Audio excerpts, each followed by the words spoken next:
दोस्तों, बसपा प्रमुख मायावती के जन्मदिन पर अचानक अफरा तफरी मच गई। उनकी सुरक्षा में चूक का मामला सामने आया है। जन्मदिन के मौके पर मायावती प्रेस कॉन्फ्रेंस कर रही थी। वो सामने ही कुर्सी पर बैठी थी। पत्रकार लॉबी में खचाखच भरे हुए थे और इस बीच जैसे ही मायावती अपनी बात रखना शुरू करती हैं, अपनी प्रेस कॉन्फ्रेंस में वो तमाम बातें, तमाम पार्टी से जुड़ी चीजों को बताना शुरू करती हैं, तभी अचानक उनके पास लगी लाइटों से धुआं निकलने लगता है। तस्वीरें देखिए, मायावती बैठी आपको दिखाई देंगी और हॉल में बुरी तरह से धुआं भरता जा रहा है। पत्रकार भी ये समझने की कोशिश कर रहे थे कि आखिर ये हुआ क्या, क्योंकि मायावती अपनी सुरक्षा को लेकर काफी सजग रहती हैं। ऐसे में उनकी प्रेस कॉन्फ्रेंस में इस तरह से धुआं निकलना बड़े सवाल खड़े करता है कि ये चूक भला हुई कैसे। हालांकि जब धुआं निकला तो मायावती तब भी बैठी रही कुछ देर तक, लेकिन जब धुआं हद से ज्यादा भरने लगा तो अफरा तफरी मच गई। लाइट बंद करनी पड़े और इस वजह से उन्हें बीच में ही प्रेस कॉन्फ्रेंस छोड़कर जाना पड़ा। ये पूरी घटना बसपा कार्यालय में हुई है और इसी वजह से सवाल और ज्यादा बढ़ रहे हैं।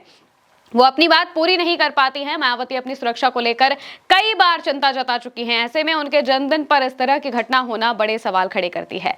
बीते साल मई में ही उन्होंने सुरक्षा कारणों की वजह से ही अपना बंगला बदल दिया था। दिल्ली में लोधी एस्टेट में उनका सरकारी बंगला था, जिसे पार्टी अध्यक्ष के रूप में उन्हें आवंटित किया गया था। लेकिन इस बंगले के पास में एक स्कूल था और स्कूल की बसें, बच्चों के गार्डियंस की कारें सब उनके बंगले के पास ही खड़ी होती थी, जिस वजह से स्कूल के पास ट्रैफिक भी लगता था और साथ ही बम चेकिंग में भी दिक्कतें आती थी। इसलिए बसपा ने इन्हीं सुरक्षा कारणों का हवाला देते हुए बंगला खाली कर दिया था। दोस्तों, मायावती को Z+ सिक्योरिटी मिली हुई है। ऐसे में वो जब भी अपने आवास से निकलती हैं तो कई प्रोटोकॉल्स हैं जिन्हें फॉलो करना होता है। कहीं जाती हैं तो वहां पर भी प्रॉपर प्रोटोकॉल फॉलो किया जाता है। ऐसे में उनकी प्रेस कॉन्फ्रेंस के बीच में इस तरह की घटना होना तमाम सवाल खड़े कर रहा है। अब इसकी जांच तो जरूर होगी, लेकिन सबसे बड़ी बात यह है कि यह घटना बसपा कार्यालय के अंदर हुई है, तो जाहिर सी बात है कि इसके बाद अब कार्यालय में इस तरह की चीजों पर ध्यान दिया जाएगा।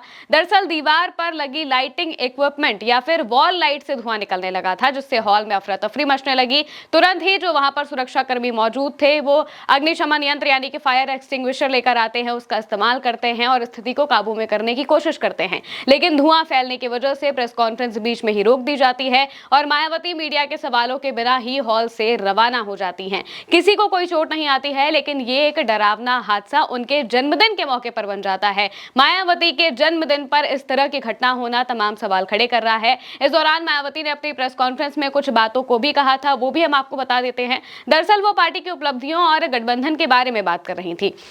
मायावती ने प्रेस कॉन्फ्रेंस में गठबंधन को लेकर साफ साफ कहा कि जब बसपा को भरोसा होगा कि गठबंधन करने वाली पार्टी अपना वोट बसपा को ट्रांसफर कराएगी, तब गठबंधन के बारे में सोचा जाएगा। अभी इसमें बहुत टाइम लगेगा। मायावती ने अपनी प्रेस कॉन्फ्रेंस में इस बात पर जोर दिया है कि अभी गठबंधन की कोई जल्दबाजी नहीं है और इसके लिए सही समय का इंतजार किया जाएगा।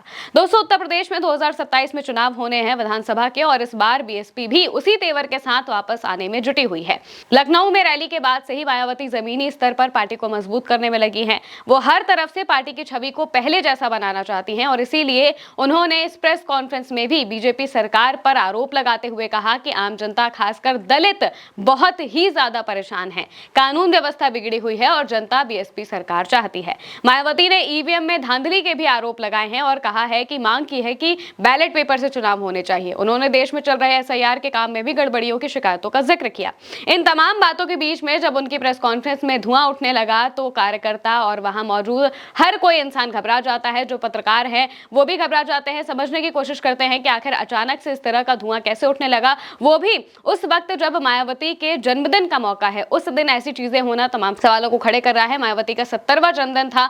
अब ये देखना होगा कि मायावती इसके बाद क्या कार्यालय में किसी तरह के बदलाव के निर्देश देंगे और अगर मामले की जांच होती है तो उसमें क्या कुछ निकलकर सामने आएगा, क्योंकि इस तरह की चूक होना उनकी सुरक्षा में ये बहुत बड़े सवाल खड़े कर रहा है। तो अब ये देखना होगा कि जब जांच होगी इस पूरे मामले की, तो ये जो पूरा मामला है ये जांच का विषय तो पहले ही बन चुका है। तो अब उस पूरे मामले पर जांच की जाएगी कि आखिर किस तरह से ये शॉर्ट सर्किट हुआ या फिर जो भी वजह रही हैं धुआं निकलने की, उनके बारे में पूरी जानकारी ली जाएगी। और साथ ही साथ हो सकता है कि कार्यालय में कुछ बदलाव मायावती अपने तरीके से भी कराए, क्योंकि छोटी सी भी चूक होती है तो मायावती इसको लेकर बहुत ज्यादा सजग रहती हैं और इसी वजह से सुरक्षा कारणों को लेकर वो बहुत ही ज्यादा चिंतित रहती आई हैं। पहले भी इस तरह की चिंता उन्होंने जताई है। कोई भी चीज होती है, जरा सी भी उन्हें चूक की खबर लगती है, उन्हें जरा सा भी लगता है कि कहीं भी कुछ हो सकता है, तो वो तुरंत उस चीज को अवॉइड करने की कोशिश करती हैं। और इसी वजह से दिल्ली में भी उस बंगले को खाली किया गया था ताकि किसी भी तरीके की कोई दिक्कत ना आने पाए। और अब ये देखना होगा कि बसपा कार्यालय में जिस तरह से ये घटना सामने आई है, मायावती के जन्मदिन के दिन पर इस तरीके की घटना सामने आई है, तो जाहिर सी बात है कि ये मामला बड़ा होता भी नजर आ सकता है।